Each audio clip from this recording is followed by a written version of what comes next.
Bam, straight into it. Welcome to the Chinksey Sports Presents the Premier League Show, episode 17. A bit later than I planned, obviously, because there was a game yesterday and I didn't realize. I thought that game was going to be this midday, but obviously I was wrong. So we'll get to that game, but I'm going to start off at Selhurst Park where last weekend Crystal Palace met Liverpool and were met with a 2-1 defeat after Jean-Philippe Mateta put Palace ahead against an out-of-sorts ring-rusty Liverpool side. I had to fight off the thoughts of the unthinkable happening. A shock home win, especially given the amount of times Liverpool have came from behind to win games of football this season, especially late on. It did look on the cards though, especially prior to Jordan Ayew's red card after the veteran winger saw red after 2 yellows. Mo Salah finally reached his double landmark with his 150th Premier League goal and more impressively, became only the fifth player in Liverpool's history to score at least 200 goals for the club. Legend. Boyhood Liverpool fan Harvey Elliott then cut in from the right wing to send Liverpool to the top of the table in injury time. Palace were dogged and resolute, but you just knew that once they went down to 10 men, they wouldn't have enough in the tank to withstand the constant onslaught from the Reds. So Liverpool went top with a 2-1 away win, hard-fought away win at Crystal Palace, meaning Arsenal dropped down to second. The next game was at Old Trafford between Manchester United and Bournemouth. That ended 3-0 to the Cherries. Bournemouth's comprehensive win against Manchester United will come as a shock to few, given the nature of most of United's performances this season. But the scary thing is that it could have been far worse. The fourth goal was chalked off for a handball in the lead up to the goal. Both these sides went into this game banging form. If I'm not wrong, it was the two most informed sides going up against each other.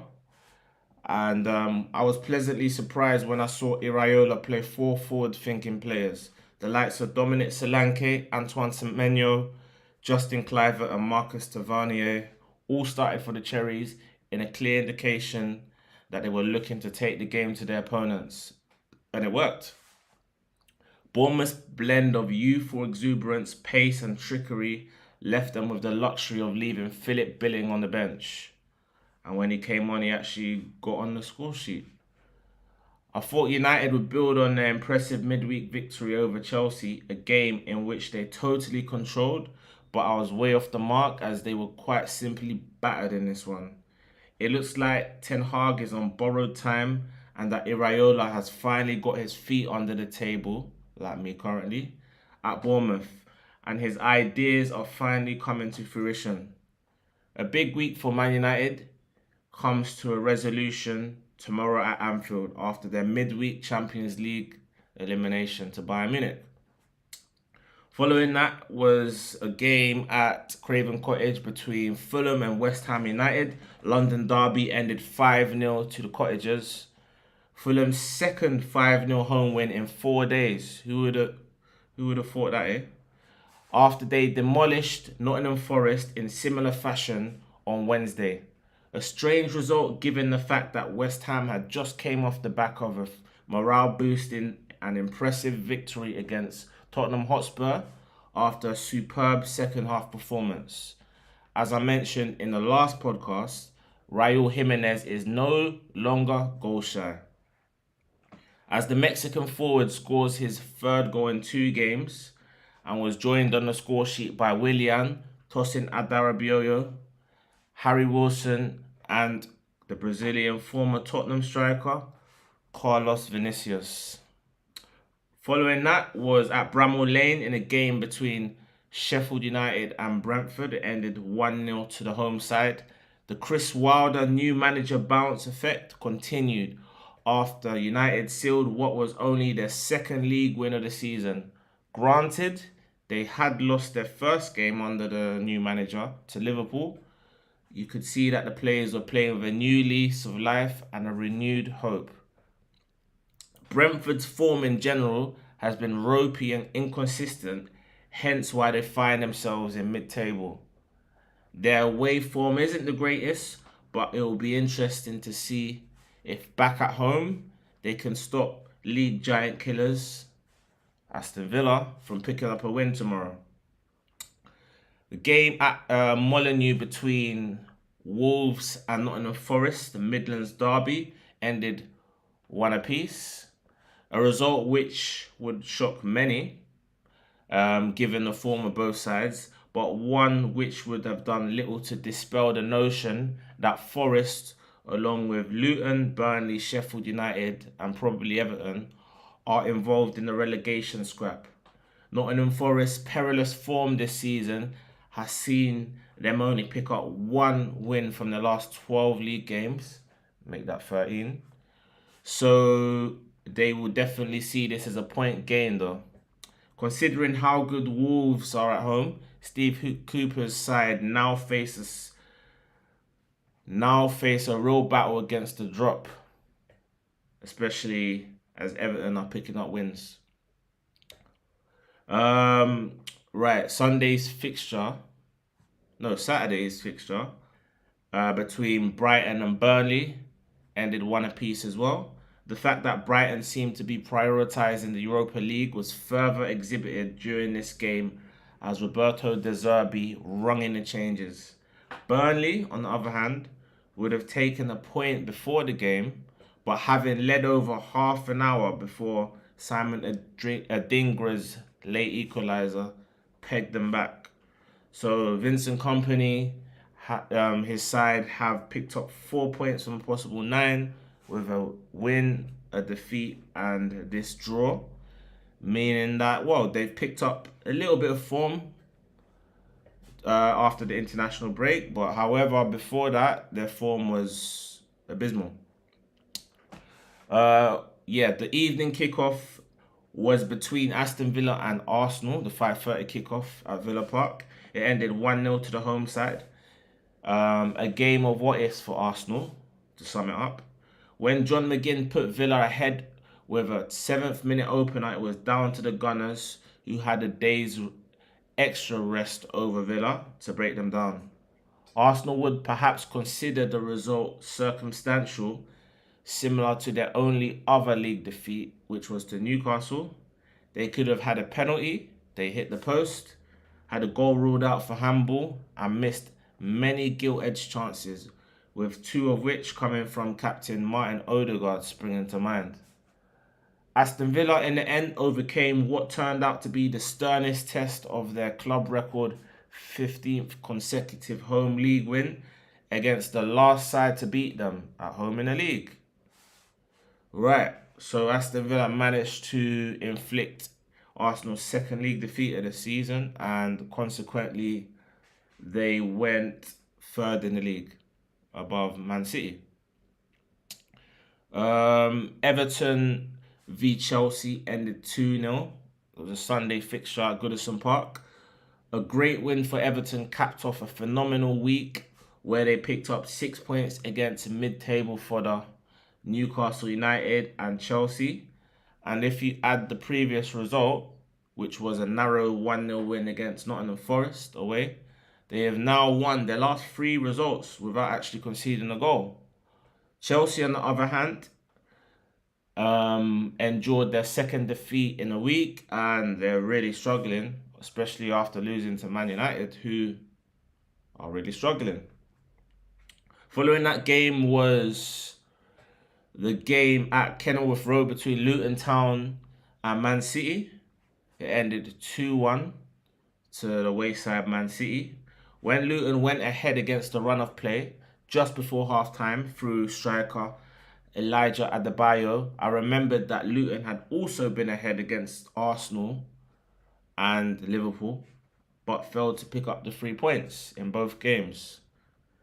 And also the fact that sitting on a lead for almost an hour would be untenable for Luton. Man City simply had to win this game by hook or by crook, and they did that after 4 Premier League games without a win, 3 draws and a defeat, had seen them drop from 1st to 3rd, well, 4th. Two quick-fire goals shortly after the hour mark from Bernardo Silva and Jack Grealish sealed the spoils for Pep Guardiola's men. Right, the last game of the last game week was between Tottenham and Newcastle. It ended 4-1 to Spurs. Spurs managed to get back into winning ways in emphatic style with their ruthless destruction of a Newcastle side still nursing their wounds from their 3-0 battering by Everton just 3 days earlier. Impressively, the returning Richarlison notched a brace in a game which he'd be hoping to kickstart his career for the Lilywhites. And well, yesterday, so going into this game week's fixtures, yesterday between Nottingham Forest and Tottenham ended 2-0 to Spurs. Forest have now lost their last 3 home games to Brighton, Everton and now Spurs.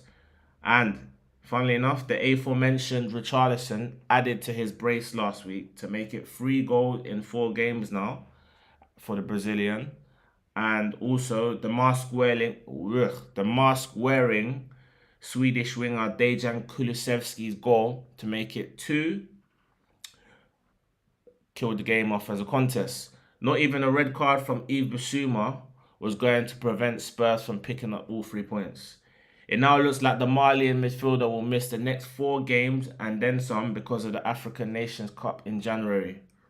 Okay, so I'm going to do my predictions for this weekend's fixtures, starting at the Vitality Stadium between informed Bournemouth and Luton Town.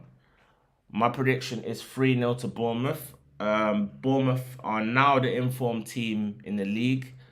Luton don't travel well. And then despite their heroic efforts against Man City and Arsenal recently, you got to remember that they've lost both of those games, whereas Bournemouth have a lot of attacking threats, and I don't think Luton will be able to withstand that firepower that they have, and they're playing with super confidence. I can't see Bournemouth scoring less than 2 goals in this one. Could end up being 3 or 4 for me, but I've gone 3-0 to Bournemouth. Following that is an interesting one, a game at Stamford Bridge between out of sorts Chelsea and new manager, a team with a new manager in Sheffield United. I've gone 3-0 to Chelsea. Don't ask me why, because they are really struggling for goals, really struggling for form, really struggling for inspiration. The manager's chopping and changing his team, making 4 or 5 changes every game. But I just feel if Chelsea can get an early goal, I think that's going to be a key to them winning this game. Chris Wilder will look to keep it tight, just like he did against Liverpool, and open the game up as we get nearer to the end of it, probably looking to nick it, but he will take a point before the game. However, I don't think he has enough quality to be able to do that at Stamford Bridge.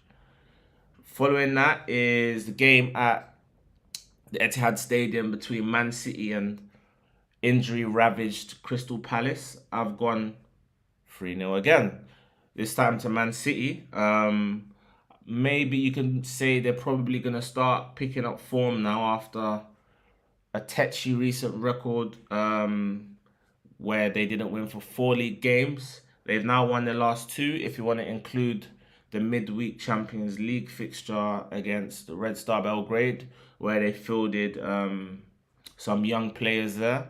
Crystal Palace are missing some key players. They were resolute. They battled hard against Liverpool, but came unstuck late on.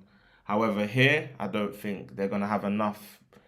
And it looks like Jack Grealish is hitting form as we come into the festive period. It wouldn't surprise me if he got on a score sheet in this one.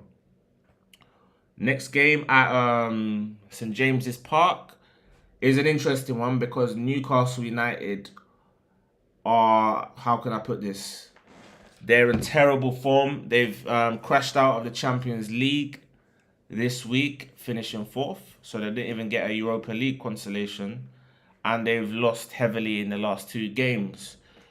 to Everton and Spurs respectively. Whereas on the other hand, Fulham have won their last 2 games 5-0 and go into this game full of confidence. I'll be surprised if they won this one 5-0, but I'll also be surprised if I'm gonna go 2-2. I think Fulham can get something from this game. I've gone 2-2 because I just feel the confidence that they would have got from beating the likes of Nottingham Forest and West Ham. If they can now translate that into a good performance at St James's, I can see them getting something. So 2-2 there. Following that game, Burnley against Everton. I've gone 1-1. Sean Dyche's men come into this one banging form and are on a 3-match winning streak. I'm sure he would love nothing more than to get one over his former club at his old stomping ground, Turf Moor. So, yeah, I mean, Everton's recent form suggests that they're going to win this, especially with the form that former Burnley winger Dwight McNeil is showing.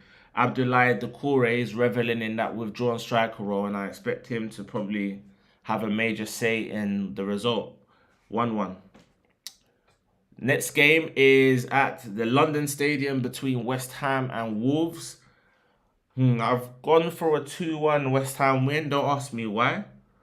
However, they did have an impressive win against Freiburg on Thursday, which clinched top spot for the Hammers. Wolves don't travel well, and they tend to when you expect them to win, they tend to let you down. So that's my only logic between thinking West Ham are going to edge that one. Similar to that, a game between Brentford and Aston Villa. Inform Aston Villa. The giant killing Aston Villa. Third place Aston Villa. I've gone 1-0 to Brentford. At the G-Tech, without their talisman, Brian Bremo and Ivan Toney, I think they're just going to grind this out. Just as Aston Villa ground out a win against Arsenal, I think Brentford are going to do in similar fashion to them. So probably going to be from a set piece or something. Maybe it's from Janal or something like that. But yeah, I think they're going to edge that one. Penultimate game between Arsenal and Brighton. I've gone 2-1 to Brighton.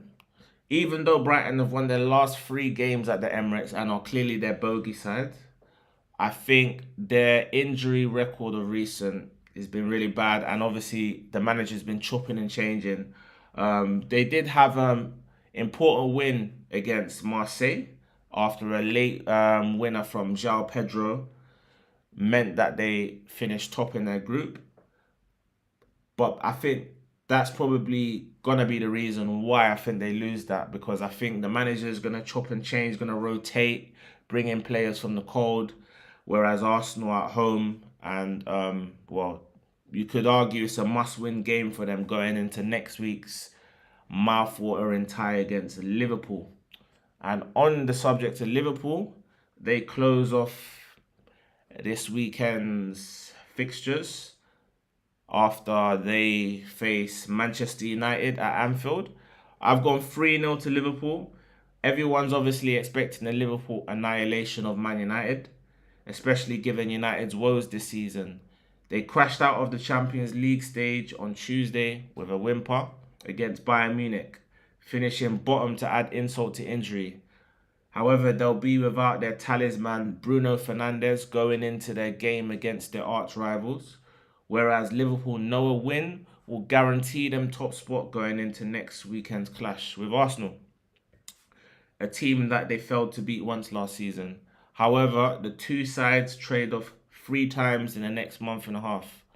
Some key stats ahead of the game are Manchester United haven't scored at Anfield in 5 years. They haven't won in almost 8 years. So if they don't win tomorrow, it'll be 9 years. And Liverpool have won every single game, bar none, at Anfield this season, and are on the back of a 4-game winning streak. Well, until Thursday when they lost to Union Saint-Gilloise. Whereas Manchester United have lost their last 2 games, both at home, without scoring. So everything's pointing towards Liverpool win. And I think Liverpool will get that win. All right. Peace out.